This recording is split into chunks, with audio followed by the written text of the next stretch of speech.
ಧರ್ಮಸ್ಥಳ ಕ್ಷೇತ್ರ ರಕ್ಷಣೆಗಾಗಿ ಕೋಲಾರ ಜಿಲ್ಲೆ ಮಾಲೂರಿನಿಂದ ಇವತ್ತು ಧರ್ಮಸ್ಥಳ ಚಲೋ ಕಾರ್ಯಕ್ರಮ ಹಮ್ಮಿಕೊಳ್ಳಲಾಗಿದೆ. ಮಾಲೂರು ಸ್ವಾಭಿಮಾನಿ ಜನತಾ ಪಾರ್ಟಿ ಚಲೋಗೆ ಕರೆಯನ್ನು ಕೊಟ್ಟಿದೆ.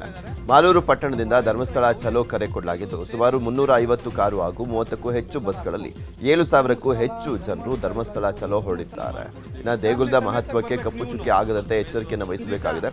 ಅದಕ್ಕಾಗಿ ಧರ್ಮಸ್ಥಳ ಚಲೋ ಕಾರ್ಯಕ್ರಮ ಕರೆ ನೀಡಿದ್ದೇವೆ ಅಂತ ಮಾಲೂರು ಸ್ವಾಭಿಮಾನಿ ಜನತಾ ಪಾರ್ಟಿ ಹೇಳಿಕೊಂಡಿದೆ. ರಾಜ್ಯ ವಿಧಾನಮಂಡಲ ಅಧಿವೇಶನದಲ್ಲಿ ಇವತ್ತು ಒಳ ಮೀಸಲಾತಿಯ ಆಳ ಅಗಲದ ಬಗ್ಗೆ ಚರ್ಚೆ ನಡೆಯಲಿದೆ. ನಿನ್ನೆ ಸಿಎಂ ಸಿದ್ದರಾಮಯ್ಯ ವಿಧಾನಸಭೆ ಕಲಾಪದಲ್ಲಿ ಒಳ ಮೀಸಲಾತಿ ಘೋಷಣೆ ಮಾಡಿದ್ರು. ಈ ವೇಳೆ ಎಡಗೈ ಬಲಗೈ ಮತ್ತು ಸ್ಪೃಶ್ಯ ಸಮುದಾಯಕ್ಕೆ ಅನ್ಯಾಯ ಆಗಿದೆ ಅಂತ ವಿಪಕ್ಷ ನಾಯಕ ಆರ್ ಅಶೋಕ್ ಧ್ವನಿ ಎತ್ತಿದ್ರು. ಚರ್ಚೆಗೂ ಅವಕಾಶವನ್ನ ಕೇಳಿದ್ರು. ಇವತ್ತು ವಿಪಕ್ಷಗಳ ಮನವಿಯಂತೆ ಚರ್ಚೆಗೆ ಅವಕಾಶ ಕೊಡ್ತೀನಿ ಅಂತ ಸ್ಪೀಕರ್ ಯುಟಿ ಖಾದರ್ ಹೇಳಿದ್ರು. ಹೀಗಾಗಿ ಇವತ್ತು ವಿಧಾನಸಭೆಯಲ್ಲಿ ಒಳ ಮೀಸಲಾತಿ ವಿಷಯದಲ್ಲಿ ಗಂಭೀರ ಚರ್ಚೆ ನಡೆಯಲಿದೆ. ಬಾಗಲಕೋಟೆಯ ಹಳ್ಳಾರು ಗ್ರಾಮದಲ್ಲಿ ಸ್ಮಶಾನಕ್ಕೆ ಒತ್ತಾಯಿಸಿ ಗ್ರಾಮಸ್ಥರು ಗ್ರಾಮ ಪಂಚಾಯಿತಿ ಕಚೇರಿ ಎದುರು ಶವ ಸಂಸ್ಕಾರಕ್ಕೆ ಮುಂದಾಗಿದ್ರು. ಸ್ಮಶಾನಕ್ಕೆ ದಾನವಾಗಿ ಕೊಟ್ಟಿದ್ದ 1 ಎಕರೆ ಜಾಗ ವಿವಾದದಲ್ಲಿ ಇರೋದ್ರಿಂದ ಸ್ಮಶಾನಕ್ಕೆ ಜಾಗ ಇಲ್ಲದೆ ಜನರು ತೊಂದರೆ ಅನುಭವಿಸುತ್ತಿದ್ದಾರೆ.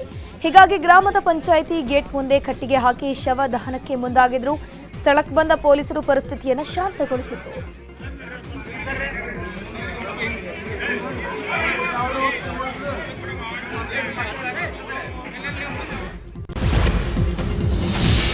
ದಾವಣಗೆರೆ ಜಿಲ್ಲೆಯಲ್ಲಿ ಗಣೇಶೋತ್ಸವ ಹಾಗೂ ಈದ್ ಮಿಲಾದ್ ಹಬ್ಬಗಳ ಆಚರಣೆಯಲ್ಲಿ ಡಿಜೆ ನಿಷೇಧಿಸಿ ಜಿಲ್ಲಾಧಿಕಾರಿ ಜಿಎಂ ಗಂಗಾಧರ ಸ್ವಾಮಿ ಅಧಿಕೃತ ಆದೇಶವನ್ನು ಹೊರಡಿಸಿದ್ದಾರೆ. ಕಳೆದ ವರ್ಷ ಗಣೇಶೋತ್ಸವ ಮೆರವಣಿಗೆ ಸಂದರ್ಭದಲ್ಲಿ 2 ಕೋಮುಗಳ ಮಧ್ಯೆ ಗಲಾಟೆ ಆಗಿ ಕಲ್ಲು ತೂರಾಟ ನಡೆದಿತ್ತು. ಈ ಹಿನ್ನೆಲೆಯಲ್ಲಿ ಮುಂಜಾಗ್ರತಾ ಕ್ರಮವಾಗಿ ಆಗಸ್ಟ್ 27ರಿಂದ ಸೆಪ್ಟೆಂಬರ್ 16ರವರೆಗೆ ಡಿಜೆ ಸಿಸ್ಟಮ್ ಬಳಕೆ ನಿಷೇಧಿಸಿ ಆದೇಶವನ್ನು ಹೊರಡಿಸಲಾಗಿದೆ. 5 ದಿನ ಇಡ್ತೀವಿ, 9 ದಿನ ಇಡ್ತೀವಿ, 21 ದಿನ ಇಡ್ತೀವಿ. ಹಾಗಾಗಿ ಕಳೆದ ವರ್ಷ ಆದಂಥ ಘಟನೆಗಳನ್ನು ನಾವು ನೋಡಿ ಈಗಾಗಲೇ ಪಕ್ಕದ ಜಿಲ್ಲೆಯಲ್ಲಿ ಶಿವಮೊಗ್ಗದಲ್ಲೂ ಕೂಡ 15 ದಿನಕ್ಕೆ ಸೀಮಿತಗೊಳಿಸಿದ್ದಾರೆ ಮತ್ತು ಡಿಜೆಯನ್ನು ಕೂಡ ಕೊಟ್ಟಿಲ್ಲ ಪರ್ಮಿಷನ್, ಈಗಾಗಲೇ ಬ್ಯಾನ್ ಮಾಡಿದ್ದಾರೆ. ಹಾಗಾಗಿ ಈ ವರ್ಷ ನಾವು ಡಿಜೆಯನ್ನು ಕೊಡಬಾರ್ದು ಅಂತೇಳಿ ನಿರ್ಧಾರ ಮಾಡಿದ್ದೇವೆ.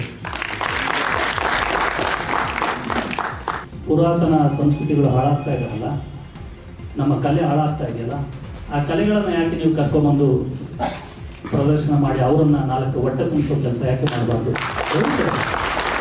ಎರಡೂ ಕಡೆ ಎಲ್ಲ ನಶಿಸಿ ಹೋಗ್ತಾ ಇದ್ದಾರೆ.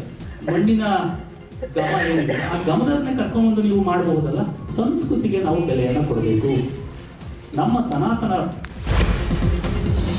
ರಾಜ್ಯದಲ್ಲೇ ಮೊದಲ ಬಾರಿಗೆ ಚಿಕ್ಕಬಳ್ಳಾಪುರ ಜಿಲ್ಲಾ ಪೊಲೀಸರು ಆರ್ಟಿಫಿಷಿಯಲ್ ಇಂಟೆಲಿಜೆನ್ಸ್ ತಂತ್ರಜ್ಞಾನವನ್ನು ಬಳಸ್ತಾ ನಮ್ಮ ಕಾಪ್ ಎಐ ಚಾಟ್ ಬೋಟ್ ಕಾರ್ಯಕ್ರಮ ಇದಾಗಿದೆ. ನಮ್ಮ ಸಮಸ್ಯೆಗೆ ಸಿಲುಕಾಕೊಂಡಂತವರು ಜಿಲ್ಲೆಯ ಯಾವುದೇ ಮೂಲೆಯಿಂದ ವಾಟ್ಸಪ್ ಮೆಸೇಜ್ ಮಾಡಿದರೆ ಸಾಕು, ತಕ್ಷಣ ಪೊಲೀಸರು ನೆರವಿಗೆ ಧಾವಿಸ್ತಾರೆ. ಅದಕ್ಕಾಗಿಯೇ ಚಿಕ್ಕಬಳ್ಳಾಪುರ ಪೊಲೀಸರು 9480802538 ನಂಬರ್ ಬಿಡುಗಡೆ ಮಾಡಿದ್ದಾರೆ. ಕೊಡಗು ಜಿಲ್ಲೆಯ ಪೊನ್ನಂಪೇಟೆ ತಾಲೂಕಿನ ವೆಶ್ನಮಲೆ ಗ್ರಾಮದಲ್ಲಿ ಹುಲಿಯ ಶವ ಪತ್ತೆಯಾಗಿದೆ. ಕಾಫಿ ತೋಟದಲ್ಲಿ ಹುಲಿ ಶವ ಪತ್ತೆಯಾಗಿದ್ದು ವಯೋಸಹಜ ಸಮಸ್ಯೆಯಿಂದ ಸಾವನ್ನಪ್ಪಿರುವ ಅನುಮಾನ ವ್ಯಕ್ತವಾಗಿದೆ. ಇನ್ನು ಸ್ಥಳಕ್ಕೆ ವನ್ಯಜೀವಿ ಮಂಡಳಿಯ ಸದಸ್ಯ ಸಂಕೇತ್ ಪೂವಯ್ಯ ಮತ್ತು ಅರಣ್ಯಾಧಿಕಾರಿಗಳು ಭೇಟಿ ನೀಡಿ ಪರಿಶೀಲನೆ ಮಾಡಿದರು. ಪೊನ್ನಂಪೇಟೆ ತಾಲೂಕಿನ ವೆಶ್ನಮಲೆ ಗ್ರಾಮದಲ್ಲಿ ಕಾಫಿ ತೋಟದೊಳಗೆ ಒಂದು ವಯಸ್ಸಾಗಿರ್ತಕ್ಕಂಥ ಒಂದು ಹೆಣ್ಣು ಹುಲಿ ಸತ್ತಿರ್ತಕ್ಕಂಥ ಮಾಹಿತಿ ಸಿಕ್ಕಿದೆ. ಈಗ ಇಲ್ಲಿಗೆ ಕೊಡಗು ಜಿಲ್ಲೆಯ CCF ಅವರು ಮತ್ತು ವನ್ಯಜೀವಿ DCF ಅರಣ್ಯ ಇಲಾಖೆ ಸಿಬ್ಬಂದಿ ನಾವೆಲ್ಲರೂ ಕೂಡ ಬಂದಿದ್ದೇವೆ. ಅಧಿಕಾರಿ ಮಲೆಮಹದೇಶ್ವರ ಬೆಟ್ಟದ ಹುಂಡಿಯಲ್ಲಿ ಕಳೆದ 33 ದಿನಗಳ ಅವಧಿಯಲ್ಲಿ 2,20,00,000 ರೂಪಾಯಿ ಸಂಗ್ರಹವಾಗಿದೆ. ತಡರಾತ್ರಿವರೆಗೂ ಹುಂಡಿ ಎಣಿಕೆ ನಡೆದಿದ್ದು ನಗದು ಜೊತೆಗೆ 55 ಗ್ರಾಂ ಚಿನ್ನ, 1 ಕೆಜಿ 627 ಗ್ರಾಂ ಬೆಳ್ಳಿ ಆಭರಣಗಳು ಹುಂಡಿಯಲ್ಲಿ ದೊರೆತಿವೆ. 30 ವಿದೇಶಿ ನೋಟುಗಳು ಹಾಗೂ 2,000 ರೂಪಾಯಿ ಮುಖಬೆಲೆಯ 7 ನೋಟುಗಳನ್ನು ಸಹ ಭಕ್ತರು ಕಾಣಿಕೆಯಾಗಿ ಸಮರ್ಪಣೆ ಮಾಡಿದ್ದಾರೆ. ಆಗಸ್ಟ್ 22 ಅಂದರೆ ನಾಳೆಯಿಂದ 3 ದಿನಗಳ ಕಾಲ ನ್ಯೂಸ್ 18 ಕನ್ನಡ ಅರ್ಪಿಸುವ ಕರುನಾಡ ಹಬ್ಬ ಚಿತ್ರದುರ್ಗದಲ್ಲಿ ನಡೆಯಲಿದೆ. ಶುಕ್ರವಾರ, ಶನಿವಾರ ಹಾಗೂ ಭಾನುವಾರ ಚಿತ್ರದುರ್ಗದ ಹಳೆ ಮಿಡ್ಲ್ ಸ್ಕೂಲ್ ಗ್ರೌಂಡ್ನಲ್ಲಿ ಕರುನಾಡ ಹಬ್ಬ ನಡೆಯಲಿರುವಂಥದ್ದು. 3 ದಿನಗಳ ಕರುನಾಡ ಹಬ್ಬದಲ್ಲಿ ವಿವಿಧ ಸಾಂಸ್ಕೃತಿಕ ಕಾರ್ಯಕ್ರಮಗಳನ್ನು ಹಮ್ಮಿಕೊಳ್ಳಲಾಗಿದೆ.